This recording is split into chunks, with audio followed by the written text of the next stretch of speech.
Hello students, welcome to online classes. So last ಕ್ಲಾಸಲ್ಲಿ chemical bonding ಮತ್ತು molecular structure start ಮಾಡಿದ್ವಿ. ಅಲ್ಲಿ ನಾನು ಆಕ್ಟೇಟ್ ರೂಲ್ ಬಗ್ಗೆ ಡಿಸ್ಕಸ್ ಮಾಡಿದ್ದೆ. ಆಕ್ಟೇಟ್ ರೂಲ್ ಅಂದರೆ ಏನಂತ ಹೇಳ್ತದೆ, ಯಾವುದೇ ಒಂದು ಐಟಮ್ ಇರ್ಬೋದು, ಅದು ಏನು ಮಾಡುತ್ತೆ, ಕೆಮಿಕಲ್ ಬಾಂಡಿಂಗ್ ಪ್ರೊಸೆಸ್ಸಲ್ಲಿ ಒಳಗೆ ಹೋದರೆ it retain 8 electron in its outer most orbital. ಅಂದರೆ ವ್ಯಾಲೆನ್ಸ್ ಸೆಲ್ ಒಳಗಡೆ 8 ಎಲೆಕ್ಟ್ರಾನ್ಗಳನ್ನು ಇಟ್ಕೊಳ್ಬೇಕು ಅನ್ನೋದ್ರದ್ದು ಆಸೆ ಇರುತ್ತೆ. ಸರಿನಾ? ಆ ಒಂದು ಸ್ಟೇಟಿಗೆ ನಾವೇನಂತ ಕರಿತೀವಿ ಅಂದರೆ ಸ್ಟೇಬಲ್ ಸ್ಟೇಟ್ ಆಫ್ ಆಟಮ್ ಅಂತ ಕರಿತೀವಿ. ಸೊ ಯಾವುದೇ ಆಟಮ್ ಬಾಂಡಿಂಗ್ ಆಗಬೇಕಂದ್ರೆ it have to be retain 8 electron in its outer most orbital. So ಅದಕ್ಕೆ ನಾವು ಏನಂತ ಕರಿತೀವಿ, ಆಕ್ಟೇಟ್ ರೂಲ್ ಅಂತ ಕರಿತೀವಿ ಅಂತ ಡಿಸ್ಕಸ್ ಮಾಡಿದ್ದೀವಿ. ಬನ್ನಿ ಹಾಗಾದರೆ ಈ ಆಕ್ಟೇಟ್ ರೂಲು ಲಿಮಿಟೇಷನ್ಸ್ಗಳು ಏನಿದೆ ಮತ್ತು ಎಷ್ಟರ ಮಟ್ಟಿಗೆ ಅದನ್ನು ಅಪ್ಲಿಕೇಬಲ್ ಸಕ್ಸಸ್ಫುಲಿ ಮಾಡಬಹುದು ಅಂತ ಡಿಸ್ಕಸ್ ಮಾಡೋಣ. ಲಿಮಿಟೇಷನ್ಸ್ ಆಫ್ ಆಕ್ಟೇಟ್ ರೂಲ್ ಅಂದರೆ ಅದು ಎಲ್ಲೆಲ್ಲಿ ನಾವು ಅಪ್ಲಿಕೇಬಲ್ ಮಾಡ್ತೀವಿ ಮತ್ತು ಎಲ್ಲೆಲ್ಲಿ ಇದನ್ನು ಅಪ್ಲಿಕೇಬಲ್ ಮಾಡಲಿಕ್ಕೆ ಬರಲ್ಲ ಅಂತ ಹೇಳೋದಕ್ಕೆ ನಾವು ಲಿಮಿಟೇಷನ್ಸ್ ಆಫ್ ಆಕ್ಟೇಟ್ ರೂಲ್ ಅಂತ ಕರಿತೀವಿ. So incomplete octet state of a central atom, ಈ ಒಂದು ಕಂಡೀಷನಲ್ಲಿದ್ದಾಗ ಅಂದರೆ incomplete state of a octet for the central atom ಅದು ಇನ್ಕಂಪ್ಲೀಟ್ ಆಕ್ಟೇಟ್ ಸ್ಟೇಟಲ್ಲಿ ಇರಬೇಕು. ಫಾರ್ ಎಕ್ಸಾಂಪಲ್ ನಮ್ಮ ಲೀಥಿಯಮ್ ಇರ್ಬೋದು, ಬೆರಿಲಿಯಮ್ ಮತ್ತು ಬೋರಾನ್, ಇಲ್ಲಿ ಕೆಳಗಡೆ ಕಾಣ್ತದೆಯಲ್ಲ ಈ ಸ್ಟ್ರಕ್ಚರ್ಗಳು, ಇವೆಲ್ಲವೂ ಏನಪ್ಪ ಅಂದರೆ incomplete state of a octet at the central atom. ಅಂದರೆ ಸೆಂಟ್ರ್ ಆಟಮ್ಗಳದು ಇನ್ಕಂಪ್ಲೀಟ್ ಆಕ್ಟೇಟ್ ಇದ್ದಾಗ ಕೂಡ ಅಪ್ಲಿಕೇಬಲ್, ಅಲ್ಲಿ ನಾವು ಸರಿಯಾದ ರೀತಿಯಲ್ಲಿ ಮಾಡಲಿಕ್ಕೆ ಸಾಧ್ಯ ಇಲ್ಲ ಅಂತ ಹೇಳ್ತೀವಿ. So atom has a less than 8 number of ಎಲೆಕ್ಟ್ರಾನ್ಸ್ಗಳಿದ್ದಾಗ ಅದಕ್ಕೆ incomplete state of a octet ಅಂತ ಕರಿತೀವಿ. ಸರಿನಾ? ಅವುಗಳಲ್ಲಿ ಏನಿದೆಪ್ಪ ಅಂದರೆ ಲಿಥಿಯಂ, ಬೆರಿಲಿಯಂ, ಬೋರಾನ್ಗಳಲ್ಲಿ ಏನಿದೆ ಅಂದರೆ ವ್ಯಾಲೆನ್ಸಿ ಎಲೆಕ್ಟ್ರಾನ್ಗಳ ಸಂಖ್ಯೆ ಬಂದು 1, 2, 3 ಕ್ರಮವಾಗಿ ಇರುತ್ತೆ. ಓಕೆ, ಸೊ ಇದಕ್ಕೆ ನಾವೇನಂತ ಕರಿತೀವಿ, incomplete octet of the central atom ಅಂತ ಕರಿತೀವಿ. ಸೆಕೆಂಡ್ ಬಂದು ಆಡ್ ಎಲೆಕ್ಟ್ರಾನ್ ಮಾಲಿಕ್ಯೂಲ್ಸ್. ಅಂದರೆ there are certain molecules which have a odd number of electrons. The octet rule cannot be applicable for all the such atoms. Okay, so for example ಬಂದು nitric oxide ಇದೆ, nitrogen dioxide ಇದೆ. ಇವುಗಳಲ್ಲಿ ನೋಡಿದ್ರೆ ನಿಮ್ಗೆ ಗೊತ್ತಾಗುತ್ತೆ ಇಲ್ಲಿ ನಾವು ಅಪ್ಲಿಕೇಬಲ್ ಮಾಡಲಿಕ್ಕೆ ಬರಲ್ಲ ಅಂತ. ಅವುಗಳ ಸ್ಟ್ರಕ್ಚರ್ ನಾನು ಕೆಳಗಡೆ ಹಾಕಿದ್ದೀನಿ, ಅದನ್ನು ನೋಡಿಕೊಂಡು ನೀವು ತಿಳ್ಕೊಳ್ಬೇಕು. ಸರಿನಾ? ಮೂರನೇದು ಬಂದು ಎಕ್ಸ್ಪ್ಯಾಂಡೆಡ್ ಆಕ್ಟೇಟ್ ಸ್ಟೇಟ್. ಈ ಎಕ್ಸ್ಪ್ಯಾಂಡೆಡ್ ಆಕ್ಟೇಟ್ ಸ್ಟೇಟ್ ಅಂದರೆ ಏನಂದರೆ ಮೋರ್ ದೆನ್ 8 ವ್ಯಾಲೆನ್ಸಿ ಎಲೆಕ್ಟ್ರಾನ್ ಇರುವಂಥ ಒಂದು ಕಂಡೀಷನ್. ಓಕೆನಾ? ಇವು ನಿಮ್ಗೆ ಎಲ್ಲಿ ನೋಡಲಿಕ್ಕೆ ಸಿಗುತ್ತೆ ಅಂದರೆ ಎಲ್ಲೆಲ್ಲಿ ಡಿ ಆರ್ಬಿಟಲ್ಸ್ ಇರುತ್ತೆ ಅಲ್ಲೆಲ್ಲ ಈ ರೀತಿಯಾದಂಥ expansion in their octet state ನೋಡಲಿಕ್ಕೆ ನಿಮಗೆ ಸಿಗುತ್ತೆ. So around the central atom ಏನಿದೆ ಬಾಂಡಿಂಗಲ್ಲಿ, ಆ ಸೆಂಟ್ರ್ ಆಟಮ್ ಬಂದು ಸುತ್ತಮುತ್ತ ಏನಿದೆ ಅಂದರೆ ವ್ಯಾಲೆನ್ಸ್ ಎಲೆಕ್ಟ್ರಾನ್ಸ್ಗಳು ಎಷ್ಟಿರುತ್ತೆ ಅಂದರೆ ಮೋರ್ ದೆನ್ 8 ಇರುತ್ತೆ. ಅಂಥ ಒಂದು ಕಂಡೀಷನ್ಸ್ಗಳಿಗೆ ಇದ್ದಲ್ಲಿ, ಅಂಥ ಒಂದು ಕಂಡೀಷನ್ಸ್ ಇದ್ದಲ್ಲಿ ನಾವೇನು ಅಪ್ಲೈ ಮಾಡೋಕ್ಕಾಗಲ್ಲಪ್ಪ ಅಂದರೆ ಈ ಆಕ್ಟೇಟ್ ರೂಲನ್ನು ಸಕ್ಸಸ್ಫುಲಿ ಅಪ್ಲೈ ಮಾಡಲಿಕ್ಕೆ ಬರಲ್ಲ. ಸರಿನಾ? ಮತ್ತು ಇಲ್ಲಿ ಫಾಸ್ಫರಸ್ ಪೆಂಟಾಫ್ಲೋರೈಡ್ ಇರ್ಬೋದು, ಸಲ್ಫರ್ ಹೆಕ್ಸಾಫ್ಲೋರೈಡ್ ಇರ್ಬೋದು. ಇವೆರಡರಲ್ಲಿ ಕೂಡ ಏನಿದೆ ಅಂದರೆ ವ್ಯಾಲೆನ್ಸಿ ಎಲೆಕ್ಟ್ರಾನ್ಗಳ ಸಂಖ್ಯೆ ಎಷ್ಟಿರುತ್ತೆ, ಅರೌಂಡ್ ದ ಸೆಂಟ್ರ್ ಆಟಮ್ ಬಂದುಬಿಟ್ಟು ಮೋರ್ ದೆನ್ 8. ಅಂದರೆ ಒಂದರಲ್ಲಿ 10 ಇದೆ, ಮತ್ತೊಂದರಲ್ಲಿ 12 ಎಲೆಕ್ಟ್ರಾನ್ಸ್ಗಳು ಇದ್ದಾವೆ. ಸೊ ಇದ್ರ ಮುಖಾಂತರ ನಾವು ತಿಳ್ಕೊಬೋದು ಇಲ್ಲಿ ನಾವು ಏನು ಮಾಡಲಿಕ್ಕಾಗಲ್ಲ, ಪ್ರಾಪರಾಗಿ ಆಕ್ಟೇಟ್ ರೂಲನ್ನು ಅಪ್ಲೈ ಮಾಡಲಿಕ್ಕೆ ಬರಲ್ಲ ಅಂತ ಅರ್ಥ. ತಿಳಿತಾ? ಬನ್ನಿ ಹಾಗಾದರೆ ಡ್ರಾಬ್ಯಾಕ್ಸ್ ಆಫ್ ಆಕ್ಟೇಟ್ ಥಿಯರಿ ನೋಡೋಣ. ಅಂದರೆ ಇದರ ಮುಖಾಂತರ ನಾವು ಏನನ್ನು ಹೇಳಲಿಕ್ಕೆ ಆಗಲಿಲ್ಲ ಅಂತ ಹೇಳಿದೆ ಡ್ರಾಬ್ಯಾಕ್ಸ್ ಅಂತ ಅರ್ಥ. ಓಕೆನಾ? Some of the noble gases ಏನೇನಿದಾವಲ್ಲ, ಯಾವಪ್ಪ ಅಂದರೆ 18 ಗ್ರೂಪ್ ಎಲಿಮೆಂಟ್ಸ್ಗಳು, they combine with oxygen and fluorine and forms large number of compounds. Large ಅಂತ ಹೇಳೋಕ್ಕಲ್ಲ, ಕೆಲವು ನಂಬರ್ ಆಫ್ ಕಂಪೌಂಡ್ಸ್ಗಳು ಫಾರ್ಮೇಷನ್ ಮಾಡ್ತವೆ. ಲೈಕ್ XeF2 ಜೆನಾನ್ ಫ್ಲೋರೈಡ್ ಆಗಿರ್ಬೋದು, ಜೆನಾನ್ ಆಕ್ಸಿಫ್ಲೋರೈಡ್ XeOF2, ಇಂಥದ್ದೆಲ್ಲ ಕಂಪೌಂಡ್ಗಳು ಏನೋ ಫಾರ್ಮೇಷನ್ ಮಾಡ್ತಾ ಇದ್ದಾವೆ. ಏಕೆ ಮಾಡಿದ್ವು ಅಂತ ನಾವು ಈ ಆಕ್ಟೇಟ್ ಥಿಯರಿ ಮುಖಾಂತರ ಹೇಳೋಕ್ಕಾಗಲಿಲ್ಲ. ನಂತರ this theory does not account for the shape of the molecule. ಅಂದರೆ ಪ್ರಾಪರಾಗಿ ಶೇಪ್ಗಳ ಬಗ್ಗೆಯೂ ಕೂಡ ಇದು ಏನೂ ಹೇಳ್ಕೊಡ್ಲಿಲ್ಲ. And it does not give any idea about the energy of the molecule and relatively stability ಅಂತ ಕೂಡ ಹೇಳ್ಬೋದು. ಅಂದರೆ ಸ್ಟೆಬಿಲಿಟಿ ಬಗ್ಗೆ ಆಗಲಿ ಮತ್ತು ಮಾಲಿಕ್ಯೂಲ್ ಒಳಗಡೆ ಇರುವಂಥ ಎನರ್ಜೀಸ್ ಬಗ್ಗೆ ಆಗಲಿ ಕೂಡ ಏನು ಇದು ಪ್ರಾಪರಾಗಿ ಒಂದು ಪ್ರಾಪರ್ ರೀಸನ್ ಕೊಡಲಿಕ್ಕೆ ಆಗಲಿಲ್ಲ ಈ ಥಿಯರಿ ಮುಖಾಂತರ, ಯಾವುದು ಆಕ್ಟೇಟ್ ರೂಲ್ ಬಳಸ್ಕೊಂಡು. ಹೀಗಾಗಿ ಇವೆರಡು 3 ಪಾಯಿಂಟ್ಸ್ಗಳೇನಿದೆ ಇವು drawbacks of the octet theory ಅಂತ ಕನ್ಸಿಡರ್ ಮಾಡ್ತೀವಿ. ಸರಿನಾ? ಇವಾಗ Kossel relation to chemical bonding and ಅವುಗಳು ಹೇಗೆ ಬಾಂಡ್ ಫಾರ್ಮೇಷನ್ ಮಾಡುತ್ತೆ ಅಂತ ಕೋಸೆಲ್ ಮೊದಲನೇ ಬಾರಿಗೆ ಹೇಳಿಕೊಟ್ಟ. ಸೊ ಅವನ ಪ್ರಕಾರ ಏನಂದರೆ, A bond is formed as a result of electrostatic attraction between the positive charged and negative charged ions. ಅರ್ಥ ಆಯ್ತಾ? So this is he called as a electrovalent bond. Electrovalence is thus equal to the number of unit charges on the ions. ಅದನ್ನು ನಾವು Lewis structure ಮುಖಾಂತರ ಹೇಳಬೇಕಾದ್ರೆ, ಈಗ sodium ಏನಿದೆ ಅದರ ಮೇಲೆ ಒಂದು ವ್ಯಾಲೆನ್ಸ್ ಎಲೆಕ್ಟ್ರಾನ್ ಸಂಖ್ಯೆ 1 ಇದೆ. ಕ್ಲೋರಿನ್ ಮೇಲೆ ಬಂದು ಎಲೆಕ್ಟ್ರಾನ್ಗಳ ಸಂಖ್ಯೆ 7 ಇದೆ.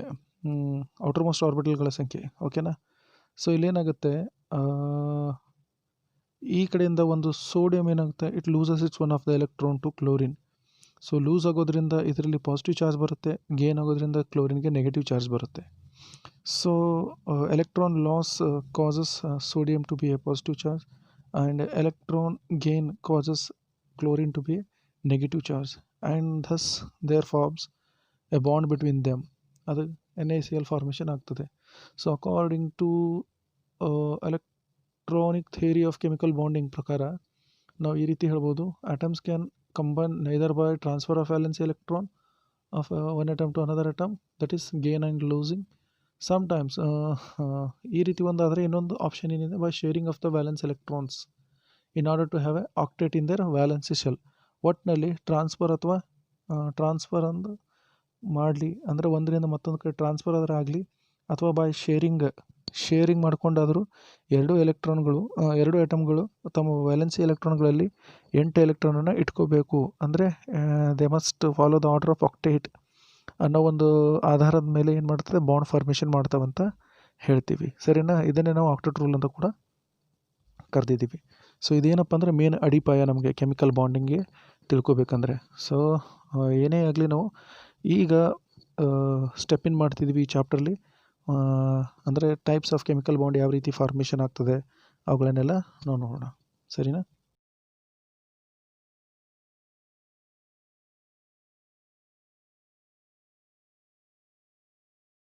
ಹಾಗಾದರೆ ಬನ್ನಿ ನೋಡೋಣ ಇವಾಗ ಕೆಮಿಕಲ್ ಬಾಂಡಿಂಗ್ಸಲ್ಲಿ ಮೊದಲನೇದಾಗಿ ಅಯಾನಿಕ್ ಬಾಂಡಿಂಗ್. ಈ ಅಯಾನಿಕ್ ಬಾಂಡಿಂಗಿಗೆ ಇನ್ನೊಂದು ಹೆಸರಿದೆ, ಎಲೆಕ್ಟ್ರೋವ್ಯಾಲೆಂಟ್ ಬಾಂಡ್ ಅಂತ ಕೂಡ ಕರಿತೀವಿ.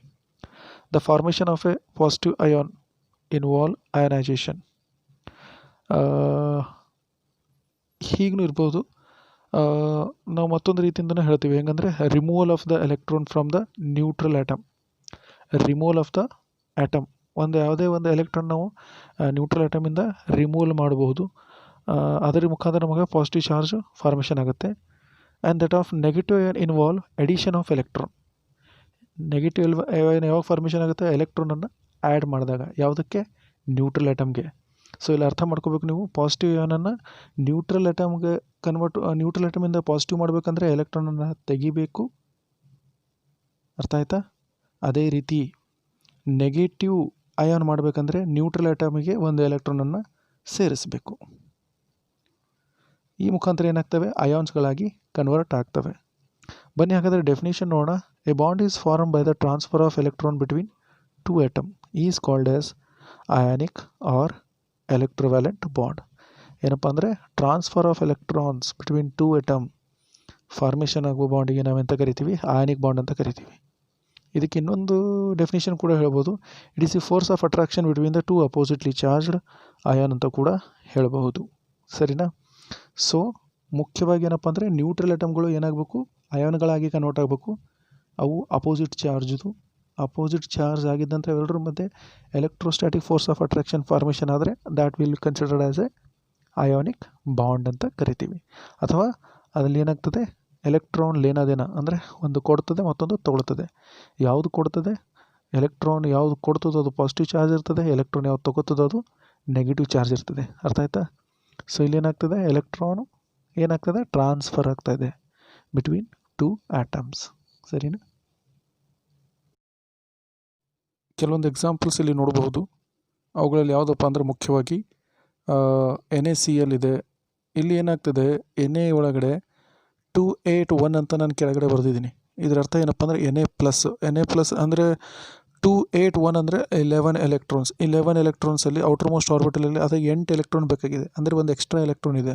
ಆ ಎಕ್ಸ್ಟ್ರಾ ಎಲೆಕ್ಟ್ರಾನ್ ಕೊಟ್ಟರೆ ಅದು ಯಾರಿಗೆ ಕೊಡಬೇಕಾಗುತ್ತೆ? ಕ್ಲೋರಿನಿಗೆ ಕೊಡಬೇಕು. ಕ್ಲೋರಿನ್ ಏನಿದೆ ಎಲೆಕ್ಟ್ರಾನ್ಸ್ದು 2 8 7 ಅಂತಿದೆ. 7 ಅಂದರೆ ಏನಪ್ಪ? ಔಟರ್ ಮೋಸ್ಟ್ ಆರ್ಬಿಟಲಲ್ಲಿ 7 ಎಲೆಕ್ಟ್ರಾನ್ ಇದೆ. ಇದರಲ್ಲಿ ಔಟರ್ ಮೋಸ್ಟ್ ಆರ್ಬಿಟಲಲ್ಲಿ ಒಂದು ಎಕ್ಸ್ಟ್ರಾ ಎಲೆಕ್ಟ್ರಾನ್ ಇದೆ, ಇದರಲ್ಲಿ ಒಂದು ಕಡಿಮೆ ಎಲೆಕ್ಟ್ರಾನ್ ಇದೆ. ಯಾವುದರಲ್ಲಿ? ಕ್ಲೋರಿನಲ್ಲಿ. ಸೊ ಅದೇನು ಮಾಡ್ತದೆ? ಸೋಡಿಯಮಿಂದ ತಗೊಳ್ಳುತ್ತದೆ. ಹೀಗಾಗಿ ಎರಡರಲ್ಲಿ ಏನಾಗ್ತದೆ? ಆಕ್ಟೇಟ್ ಸ್ಟೇಟ್ ಫಾಲೋ ಆಗ್ತದೆ. ನೋಡಿ ಮುಂದೆ ಪ್ರಾಡಕ್ಟಲ್ಲಿ ಏನಾಗಿದೆ? 2 8 ಅಂತ ಬರೆದಿದ್ದೀನಿ Na+ ಕೆಳಗಡೆ. Cl ಕೆಳಗಡೆ ಏನು ಬರೆದಿದ್ದೀನಿ? 2 8 8 ಅಂತ ಬರೆದಿದ್ದೀನಿ. ಕೊನೆಯಲ್ಲಿ 8 ಅಂತಿದೆ. 8 ಅಂದರೆ ಏನಪ್ಪ? 8 ಎಲೆಕ್ಟ್ರಾನ್ಸ್ಗಳ ಸಿಸ್ಟಮ್ ಇದು ಕವರ್ ಅಪ್ ಆಗಿದೆ ಅಂತ ಅರ್ಥ. ಸೊ ಅದನ್ನು ನಾನು ಏನು ಹೇಳ್ತಿದ್ದೀನಪ್ಪ ಅಂದರೆ Na ion has the configuration of neon ಅಂದರೆ 10 ಎಲೆಕ್ಟ್ರಾನ್ಸ್ಗಳು ಇದೆ ಅಂತ ಅರ್ಥ. Na+ ಅಯಾನ್ದು. ಓಕೆ, ಪ್ಲಸ್ ಅಂದರೆ ಲಾಸ್ ಆಫ್ ಎಲೆಕ್ಟ್ರಾನ್ ಅಂತ ಕರಿತೀವಿ. ಸೊ 1 ಪ್ಲಸ್ ಅಂದರೆ ಅರ್ಥ ಏನಪ್ಪ? 1 ಎಲೆಕ್ಟ್ರಾನ್ ಲಾಸ್ ಆಗಿದೆ. ಸೊ 11ರಲ್ಲಿ 1 ಎಲೆಕ್ಟ್ರಾನ್ ಲಾಸ್ ಆಗಿದೆ ಅಂದರೆ 10 ಎಲೆಕ್ಟ್ರಾನ್ಸ್ಗಳು ಇದೆ ಅಂತ ಅರ್ಥ. ಆ 10 ಎಲೆಕ್ಟ್ರಾನ್ಸ್ ಎದರಲ್ಲಿರುತ್ತೆ? ನಿಯಾನ್ ಸಿಸ್ಟಮಲ್ಲಿ ಕೂಡ ಇರ್ತದೆ. While chlorine ion represent the electronic configuration of argon ಅಂದರೆ ಎಷ್ಟಿದೆ? 18 ಎಲೆಕ್ಟ್ರಾನ್ಸ್ಗಳಿದೆ ಅಂತ ಅರ್ಥ. ಸೊ ಕ್ಲೋರಿನ್ ಅಂತ ಬರೋದು 18. ಸೊ ಆ 18 ಮಾಡ್ಕೋಬೇಕಂದ್ರೆ ಏನು ಮಾಡ್ತದೆ? ಒಂದು ಎಲೆಕ್ಟ್ರಾನನ್ನು ಗೇನ್ ಮಾಡಿಕೊಳ್ಳೇಬೇಕಾಗ್ತದೆ. ಸೊ ಅದೇ ರೀತಿ magnesium oxide formation from magnesium ಮತ್ತು ಆಕ್ಸಿಜನ್ದು ಕೂಡ ಇದೇ ಎಕ್ಸಾಂಪಲ್ಲಿ ತೊಗೊಂಡು ನಾನು ಹೇಳ್ತಾ ಇದ್ದೀನಿ. ಮ್ಯಾಗ್ನೀಷಿಯಮ್ 2+ ಅಂದರೆ ಏನಪ್ಪ ಅಂದರೆ 12 ಎಲೆಕ್ಟ್ರಾನ್ಸ್ಗಳು ಇದೆ ಒಟ್ಟು ಮ್ಯಾಗ್ನೀಷಿಯಮಲ್ಲಿ. ಸೊ 2 8 2. ಸೊ 2 ಅಂದರೆ 2 ಎಕ್ಸ್ಟ್ರಾ ಎಲೆಕ್ಟ್ರಾನ್ಸ್ಗಳು ಔಟರ್ ಮೋಸ್ಟ್ ಆರ್ಬಿಟಲಲ್ಲಿ ಇದ್ದಾವೆ. ಎಲ್ಲಿ? ಮ್ಯಾಗ್ನೀಷಿಯಮ್ನಲ್ಲಿ. ಸೊ ಹಾಗಾಗಿ ಅದೇನು ಮಾಡ್ತದೆ? ಆಕ್ಸಿಜನ್ ಏನಿದೆಯಲ್ಲ, ಆಕ್ಸಿಜನ್ಗೆ 2 ಎಲೆಕ್ಟ್ರಾನ್ಗಳು ಕೊಡುತ್ತೆ. ಹೇಗೆ ಕೊಡ್ತದೆ ನೋಡಿ? ಆಕ್ಸಿಜನ್ ಎಲೆಕ್ಟ್ರಾನಿಕ್ ಕಾನ್ಫಿಗರೇಷನ್ ಬಂದು 1s2 2s2 2p4 ಇದೆ. ಸೊ 2s2 2p4 ಅಂದರೆ ಔಟರ್ ಮೋಸ್ಟ್ ಆರ್ಬಿಟಲ್ಗಳ ಸಂಖ್ಯೆ ಎಷ್ಟು? 6 ಎಲೆಕ್ಟ್ರಾನ್ ಇದೆ. ಅದಕ್ಕೆ ಎಷ್ಟು ಎಲೆಕ್ಟ್ರಾನ್ಗಳು ಬೇಕು? 2 ಎಲೆಕ್ಟ್ರಾನ್ಗಳು ಬೇಕು. ಹಾಗಾಗಿ ಅದೇನು ಮಾಡ್ತದೆ? 2 ಎಲೆಕ್ಟ್ರಾನ್ಗಳನ್ನು ಪಡೀತದೆ. ಸೊ ಮ್ಯಾಗ್ನೀಷಿಯಮ್ 2 ಎಲೆಕ್ಟ್ರಾನ್ ಕೊಟ್ಟು 8 ಎಲೆಕ್ಟ್ರಾನ್ಸ್ಗಳು ಔಟರ್ ಮೋಸ್ಟ್ ಆರ್ಬಿಟಲಲ್ಲಿ ಇದ್ದರೆ, ಆಕ್ಸಿಜನ್ ಕೂಡ ಏನು ಮಾಡ್ತದೆ? 2 ಎಲೆಕ್ಟ್ರಾನ್ಗಳನ್ನು ಪಡ್ಕೊಂಡು ಅದು ಕೂಡ 8 ಎಲೆಕ್ಟ್ರಾನ್ಗಳನ್ನು ತನ್ನ ಔಟರ್ ಮೋಸ್ಟ್ ಆರ್ಬಿಟಲಲ್ಲಿ ಮಾಡ್ಕೊಳ್ತದೆ. ಅರ್ಥ ಆಯ್ತಾ? ಈ ರೀತಿಯಾಗಿ ಎರಡರಲ್ಲಿ ಕೂಡ ಔಟರ್ ಮೋಸ್ಟ್ ಆರ್ಬಿಟಲ್ಗಳಲ್ಲಿ 8 ಎಲೆಕ್ಟ್ರಾನ್ಗಳು ಏನಾಗ್ತದೆ? ಆಕ್ಯುಪೈ ಆಗ್ತದೆ. ಸೊ ಈ ರೀತಿ ಆಗೋದಕ್ಕೆ ನಾವೇನಂತ ಕರಿತೀವಿ? ಅಯಾನಿಕ್ ಬಾಂಡ್ಸ್ ಅಂತ ಕರಿತೀವಿ. ಸರಿನಾ? ಸೊ ಇಲ್ಲೇನಾಗ್ತದೆ? Transfer of the electrons in between 2 atoms are taking place. ಬನ್ನಿ ಹಾಗಾದರೆ ಇನ್ನೊಂದು ಸಣ್ಣ ಡೆಫಿನೇಷನ್ ನೋಡೋಣ. ಎಲೆಕ್ಟ್ರೋವ್ಯಾಲೆನ್ಸಿ ಅಂದರೆ ಏನು? Electrovalency is the number of electrons lost or number of electrons gain for the formation of ionic bond ಅಂತ ಹೇಳ್ಬೋದು. ಸೊ ಅಥವಾ ಎಲೆಕ್ಟ್ರೋವ್ಯಾಲೆಂಟ್ ಬಾಂಡ್ ಅಂತ ಹೇಳ್ಬೋದು. ಇಲ್ಲಿ ನೋಡಿ, ಎಲೆಕ್ಟ್ರೋವ್ಯಾಲೆನ್ಸಿ ಆಫ್ ಸೋಡಿಯಂ ಎಷ್ಟಿದೆ? ಮೇಲಿಂದ ಎಕ್ಸಾಂಪಲಲ್ಲಿ 1 ಇದೆ. ಎಲೆಕ್ಟ್ರೋವ್ಯಾಲೆನ್ಸಿ ಆಫ್ ಕ್ಲೋರಿನ್ ಎಷ್ಟಿದೆ? ಅದು -1 ಅಂತ ಹೇಳ್ಬೋದು. ಅದೇ ರೀತಿ ಮ್ಯಾಗ್ನೀಷಿಯಮ್ದು ಎಷ್ಟಿದೆ? 2 ಇದೆ. ಆಕ್ಸಿಜನ್ದು ಎಷ್ಟಿದೆ? 2 ಇದೆ. ಅರ್ಥ ಆಯ್ತಾ? ಸೊ ಹೀಗೆ ಹೇಳೋದಕ್ಕೆ ನಾವೇನಂತ ಕರಿತೀವಿ? ಎಲೆಕ್ಟ್ರೋವ್ಯಾಲೆನ್ಸಿ ಅಂತ ಕರಿತೀವಿ. Electrovalency is nothing but number of electron lost or gain by the atom during the ionic bond formation ಅಂತ ಹೇಳೋದಕ್ಕೆ ಎಲೆಕ್ಟ್ರೋವ್ಯಾಲೆನ್ಸಿ ಅಂತ ಕರಿತೀವಿ. ಬನ್ನಿ ಇವಾಗ factor affecting on formation of ionic bond ಬಗ್ಗೆ ನೋಡೋಣ. ಯಾವ ಫ್ಯಾಕ್ಟರ್ಗಳು ಅಫೆಕ್ಟ್ ಮಾಡ್ತವೆ ಅಂತ. ಅದರಲ್ಲಿ 3 ಮುಖ್ಯವಾದಂಥ ಫ್ಯಾಕ್ಟರ್ಸ್ಗಳಿದೆ. ಒಂದು ಅಯನೈಸೇಷನ್ ಎಂಥಾಲ್ಪಿ, 2ನೇದು ಎಲೆಕ್ಟ್ರಾನ್ ಗೇನ್ ಎಂಥಾಲ್ಪಿ, 3ನೇದು lattice enthalpy or lattice energy ಅಂತ ಕೂಡ ಕರಿತೀವಿ. ಇವುಗಳನ್ನು ಆಲ್ರೆಡಿ ನಾವು 3rd ಚಾಪ್ಟ್ರಲ್ಲಿ ನೋಡಿದ್ದೀವಿ, ಮತ್ತು ಇನ್ನೊಂದು ಸರಿ ಸುಮ್ಮನೆ ಹಾಗೆ ನೋಡೋಣ. ಸೊ ಅಯನೈಸೇಷನ್ ಎಂಥಾಲ್ಪಿ ಅಂದರೆ ಏನು? The amount of energy required to remove electron from its outer most shell containing isolated gaseous state of a atom ಅಂತ ಕರಿತೀವಿ. ಸೊ ಎಮ್ ಅಂತ ಒಂದು ಗ್ಯಾಸಿಯಸ್ ಆಟಮ್ ಇದೆ. ಅದರಲ್ಲಿ ionisation enthalpy some amount of energy apply ಮಾಡೋದ್ರಿಂದ ಅದರಿಂದ ನಾವು ಎಲೆಕ್ಟ್ರಾನನ್ನು ಹೊರಗಡೆ ತೆಗಿತಾ ಇದ್ದೀವಿ. ತೆಗೆದ ಕೂಡಲೇ ಆ ಮೆಟಲ್ ಆಟಮ್ ಅಥವಾ ಏನಾಗಿದೆ ಎಮ್ ಅನ್ನೋದು M+ ಸ್ಟೇಟಲ್ಲಿ ಬಂದಿದೆ ಅಂತ ಅರ್ಥ. ನೋಡಿ, lesser the ionisation enthalpy easier will be the formation of cation. ಅರ್ಥ ಆಯ್ತಾ? ಅಂದರೆ ಪಾಸಿಟಿವ್ ಅಯಾನ್ ಫಾರ್ಮೇಷನು ಆಗೋದು ಈಸಿ ಆಗ್ತದೆ ಯಾವಾಗ ಅಯನೈಸೇಷನ್ ಎಂಥಾಲ್ಪಿ ಲೆಸ್ ಇದ್ದರೆ, ಅಂದರೆ ಕಡಿಮೆ ಅಮೌಂಟ್ ಆಫ್ ಎನರ್ಜಿ ಅಪ್ಲೈ ಮಾಡ್ತದೆ ಅಂತ ಅರ್ಥ. Greater the chances to form ionic bond. So due to the reason alkali metals have a tendency to form ionic bond. So ನಿಮಗೆ ಕೆಲವೊಂದು ಸರಿ ಕ್ವಶನ್ಸ್ ಬರ್ತಾ ಇರುತ್ತೆ, ಯಾಕೆ ಅಯಾನಿಕ್ ಬಾಂಡ್ಗಳು ಬಹಳ ಬೇಗ ಯಾಕೆ ಅಲ್ಕಲಿ ಮೆಟಲ್ಸ್ಗಳು ಬಹಳ ಬೇಗ ಅಯಾನಿಕ್ ಬಾಂಡ್ ಫಾರ್ಮೇಷನ್ ಮಾಡ್ತದೆ ಅಂದರೆ ಅದರ ಸಿಂಪಲ್ ಆನ್ಸರ್ ಏನು? They have a lesser ionization enthalpy.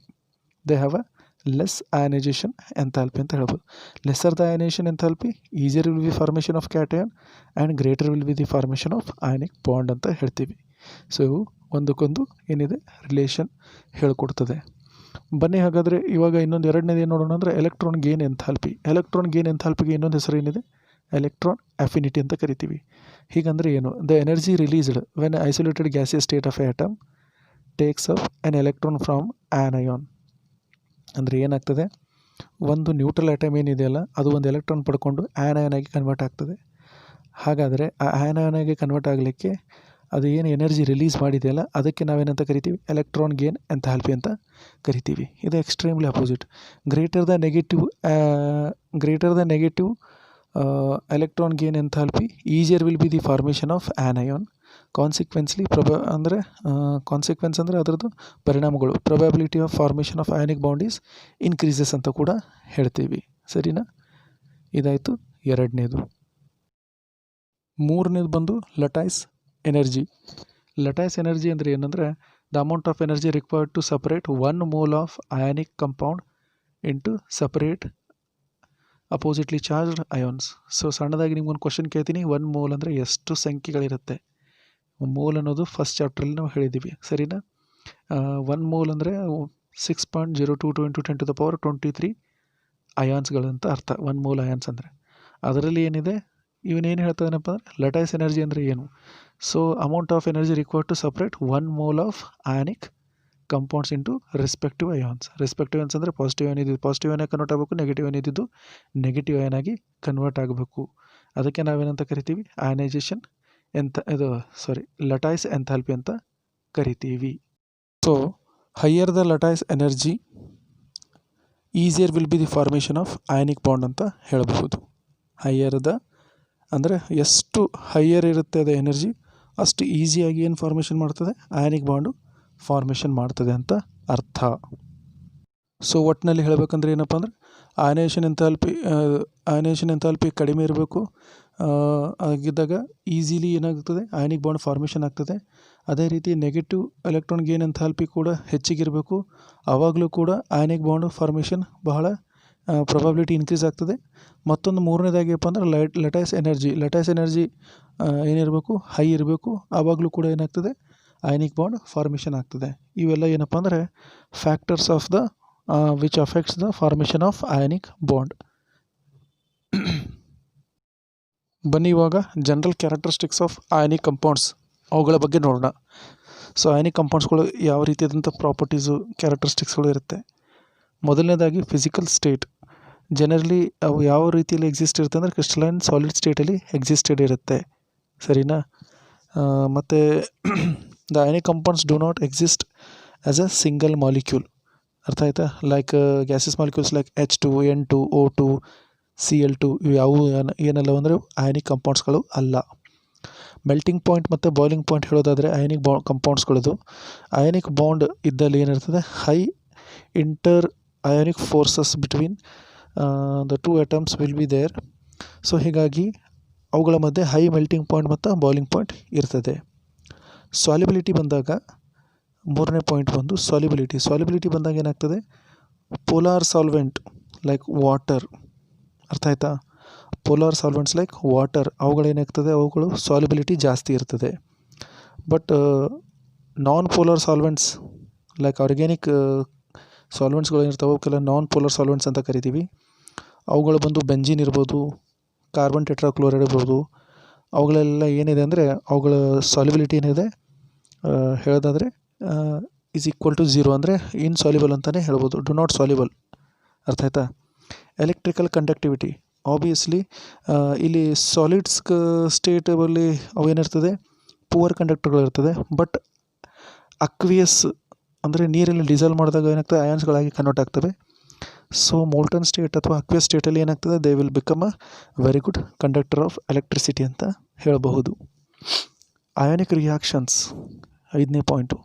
Ionic reactions ಬಗ್ಗೆ ಹೇಳೋದಾದರೆ ionic compounds produce ions in the solution which gives very fast reaction with oppositely charge ions. So rate of reactions ಏನಿದೆ, speed ಏನಿರುತ್ತಲ್ಲ ionic ರಿಯಾಕ್ಷನ್ಸ್ಗಳದ್ದು ಸ್ವಲ್ಪ ಜಾಸ್ತಿ ಇರ್ತದೆ.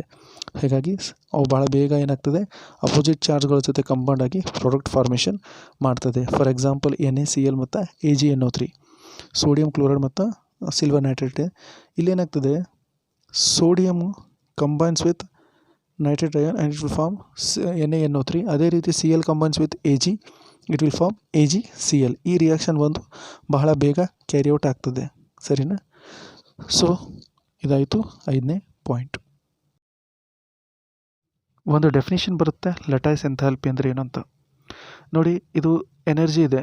This is the energy which required to separate 1 mole of ionic compound into its corresponds gaseous ion. ಅರ್ಥ ಆಯ್ತಾ? So ಇದಕ್ಕೆ ಅಥವಾ energy liberated when 1 mole of ionic compound is formed from a gaseous ion. ಇದಕ್ಕೆ ನಾವೇನಂತ ಕರಿತೀವಿ? Lattice enthalpy ಅಂತ ಕರಿತೀವಿ. The stability of a ionic compound is determined by lattice enthalpy. ಅಂದರೆ ಯಾವುದೇ ಒಂದು ಅಯಾನಿಕ್ ಕಂಪೌಂಡ್ ಎಷ್ಟು ಸ್ಟೇಬಲ್ ಆಗಿದೆ ಅನ್ನೋದಂತ ನಮಗೆ ತಿಳ್ಕೊಬೇಕಂದ್ರೆ ಅದು ಅದರ ಲಟೈಸ್ ಎಂಥಾಲ್ಪಿಯಿಂದ ಮಾತ್ರ ಸಾಧ್ಯ ಅಂತ ಕರಿತೀವಿ. Greater the lattice enthalpy stable will be the compound. ಅಂದರೆ ಎಷ್ಟು ಲಟೈಸ್ ಎಂಥಾಲ್ಪಿ ಹೆಚ್ಚಿಗೆ ಇರುತ್ತೆ ವ್ಯಾಲ್ಯೂ, ಅಷ್ಟು ಅದು ಸ್ಟೇಬಲ್ ಆಗಿರುತ್ತೆ ಅಂತ ಅರ್ಥ. ಇವಾಗ ಎರಡನೇ ರೀತಿಯಾದಂಥ ಬಾಂಡ್ ಬಂದು ಕೋವಲೆಂಟ್ ಬಾಂಡ್ ಬಗ್ಗೆ ಮಾತಾಡೋಣ. ಕೋವಲೆಂಟ್ ಬಾಂಡ್ ಅಂದರೆ ಏನು ನೋಡೋಣ. So a bond is form between 2 or more atoms by mutual contribution ಅಥವಾ ಶೇರಿಂಗ್ ಆಫ್ ದ ಎಲೆಕ್ಟ್ರಾನ್ ಅಂತ ಕರಿತೀವಿ. ನೋಡಿ, ಕನ್ಫ್ಯೂಷನ್ ಮಾಡ್ಕೋಬೇಡಿ. ಈ ಮುಂಚೆ ಅಯಾನಿಕ್ ಹೇಳಿದ್ದು ಅದು ಟ್ರಾನ್ಸ್ಫರ್ ಅಂದರೆ ಒಂದು ಕಡೆಯಿಂದ ಮತ್ತೊಂದು ಕಡೆ ಹೋಗೋದು.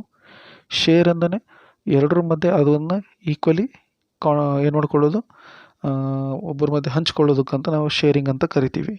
ಸೊ ಕೋವಲೆಂಟ್ ಬಾಂಡ್ ಬಂದು ಶೇರಿಂಗ್ ಬಗ್ಗೆ ಹೇಳ್ತದೆ. ಓಕೆನಾ?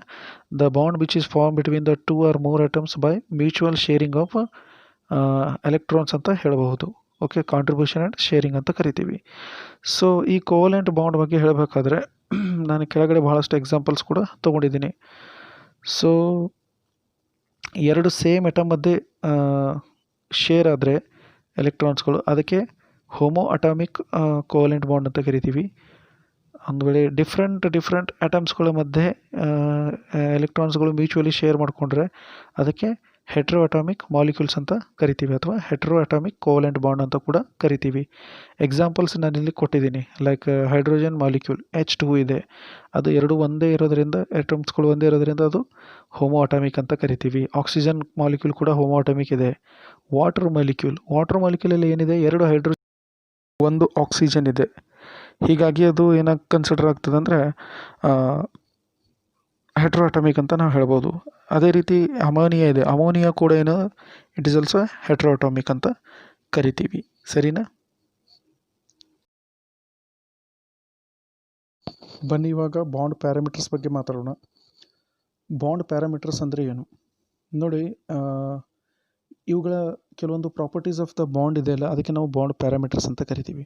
ಅದರ ಮೇಲೆ ಏನಾಗ್ತದೆ ಅಂದರೆ ಬಾಂಡು ಎಷ್ಟು ಸ್ಟ್ರಾಂಗ್ ಇದೆ, ಎಷ್ಟು ಲೆಂತ್ ಇದೆ, ಮತ್ತು ಅದು ಯಾವ ನೇಚರ್ ಇದೆ, ಎಷ್ಟು ನಂಬರಲ್ಲಿದ್ದಾವೆ ಅನ್ನೋದನ್ನು ನಾವು ಡಿಸೈಡ್ ಮಾಡಿ ಹೇಳ್ತೀವಿ. ಅದೇ ರೀತಿ ಯಾವ ಆ್ಯಂಗಲಲ್ಲಿ ಇದೆ ಅಂತ ಕೂಡ ನಾವು ಹೇಳ್ತೀವಿ. ಇವುಗಳಿಗೆ ನಾವೇನಂತ ಕರಿತೀವಿ?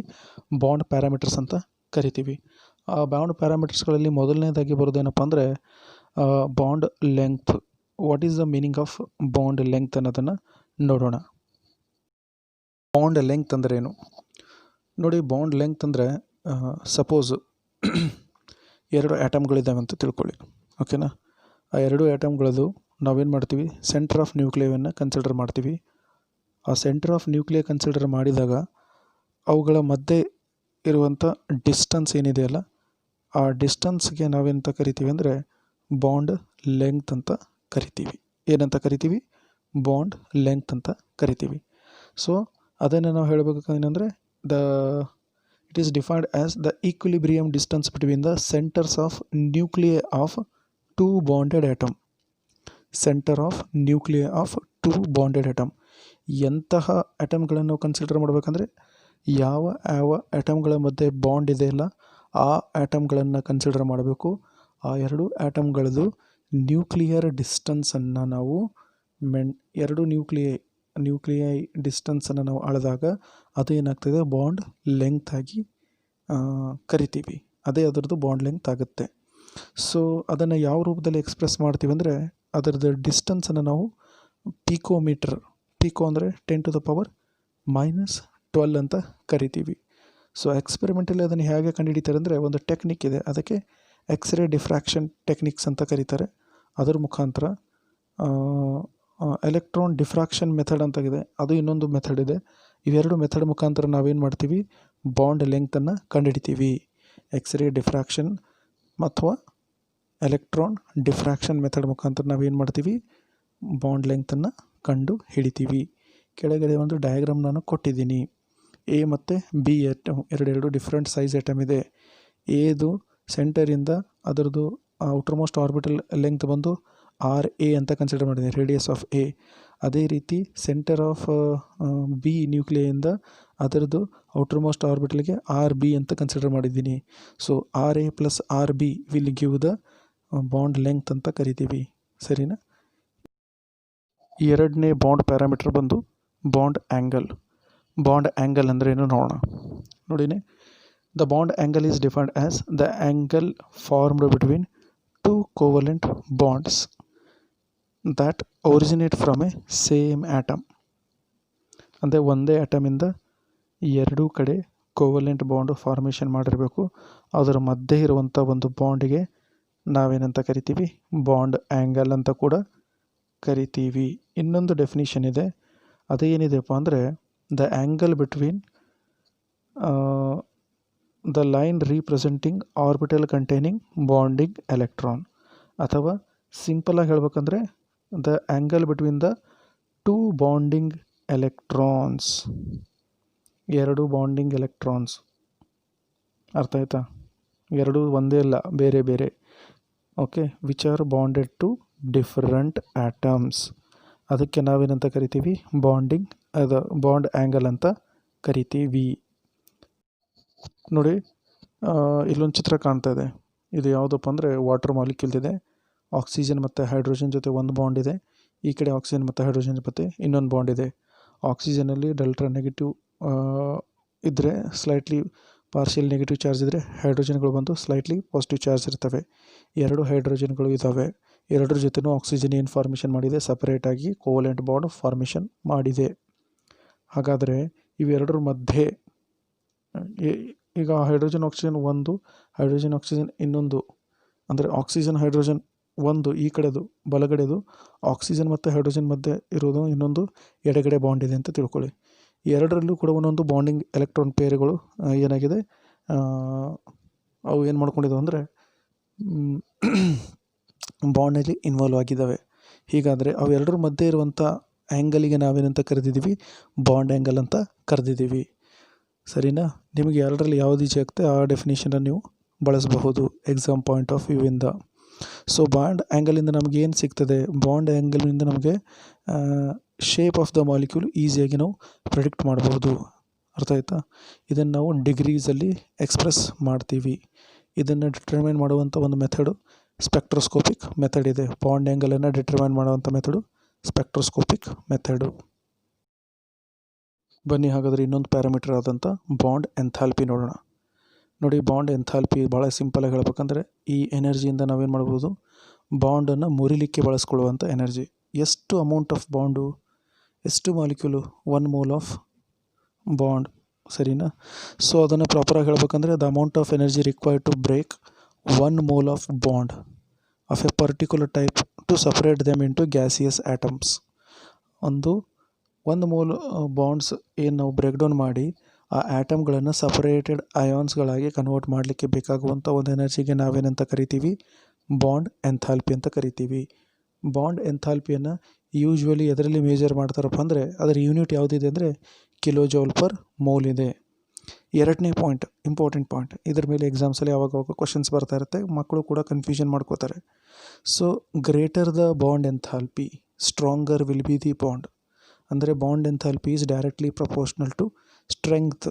ಅಂದರೆ ಎಷ್ಟು ಜಾಸ್ತಿ ಸ್ಟ್ರೆಂಗ್ತ್ ಇರುತ್ತೋ ಅಷ್ಟು ಸ್ಟ್ರಾಂಗ್ ಆಗಿರ್ತದೆ ಅಂತ ಅರ್ಥ.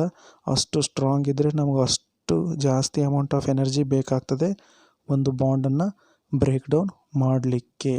ಸರಿನಾ? ಏನು ಹೇಳೋದಪ್ಪ ಅಂದರೆ magnitude of the bond enthalpy is directly proportional to bond multiplicity, ಅಂದರೆ ಬಾಂಡ್ಗಳ ನಂಬರ್ಗಳಿಗೆ ಡೈರೆಕ್ಟ್ಲಿ ಪ್ರಪೋರ್ಷ್ನಲ್ ಇದೆ. ಹೇಗೆ ನೋಡಿ, ಕಾರ್ಬನ್ ಮಧ್ಯೆ ಒಂದು ಬಾಂಡ್ ಇದೆ, ಅದರ ಬಾಂಡ್ ಎಂಥಾಲ್ಪಿ ಅಂದರೆ ಆ ಒಂದು ಬಾಂಡ್ ಬ್ರೇಕ್ ಡೌನ್ ಮಾಡಲಿಕ್ಕೆ ನಮಗೆ ಬೇಕಾದಂಥ ಎನರ್ಜಿ 347 ಕಿಲೋಜೌಲ್ ಪರ್ ಮೋಲ್. ಅದೇ ಕಾರ್ಬನ್ ಮಧ್ಯೆ ಎರಡು ಡಬಲ್ ಬಾಂಡ್ ಇದ್ದರೆ that requires the amount of energy is 610 kilojoule per mole. ಇಲ್ಲೇನಾಗಿದೆ, ಡಬಲ್ ಬಾಂಡ್ ಇದೆ, ಹೀಗಾಗಿ ಅಮೌಂಟ್ ಆಫ್ ಎನರ್ಜಿ ಅಪ್ಲೈ ಮಾಡಲಿದ್ದು ಕೂಡ ಏನಾಯಿತು, ಜಾಸ್ತಿ ಆಯಿತು ಅಂತ ಹೇಳಬಹುದು ಅಲ್ವಾ. ಸೊ ಹೀಗಂತ ಇದರ ಅರ್ಥ ಏನಪ್ಪ ಅಂದರೆ, ಹೇಗೆ ಬಾಂಡ್ಗಳ ಇದು ನಂಬರ್ ಆಫ್ ಬಾಂಡ್ಸ್ ಇನ್ಕ್ರೀಸ್ ಆಗ್ತವೋ ಹಾಗೆ magnitude of the bond enthalpy ಕೂಡ ಏನಾಗ್ತದೆ, ಜಾಸ್ತಿ ಆಗ್ತಾ ಹೋಗ್ತದೆ. ಸರಿನಾ? ಅವುಗಳದ್ದೇ ಒಂದು ನಾನು ಕೆಳಗಡೆ ಲಿಸ್ಟ್ ಕೂಡ ಕೊಟ್ಟಿದ್ದೀನಿ. ನೀವು ಬೇಕಾದರೆ ಇನ್ನೂ ಸ್ವಲ್ಪ ಡೀಟೇಲ್ ಆಗಿ ಚೆನ್ನಾಗಿ ಬರ್ಕೊಂಡು ನೋಡಿಕೊಂಡ್ರೆ ನಿಮಗೆ ಅರ್ಥ ಆಗ್ತದೆ. ಸರಿನಾ? ಇನ್ನು ಉಳಿದಂತಹ ಪ್ಯಾರಾಮೀಟರ್ಸ್ಗಳನ್ನು ನಾವು ನೆಕ್ಸ್ಟ್ ಕ್ಲಾಸಲ್ಲಿ ಡಿಸ್ಕಸ್ ಮಾಡೋಣ. ಏನಾದರೂ ಡೌಟ್ಸ್ ಇದ್ದರೆ ಕಮೆಂಟ್ ಬಾಕ್ಸಲ್ಲಿ ಕಮೆಂಟ್ ಮಾಡಿ ಕ್ವಶನ್ಸು ಡೌಟ್ಗಳನ್ನು ಕ್ಲಿಯರ್ ಮಾಡ್ಕೋಬಹುದು. ಸರಿನಾ?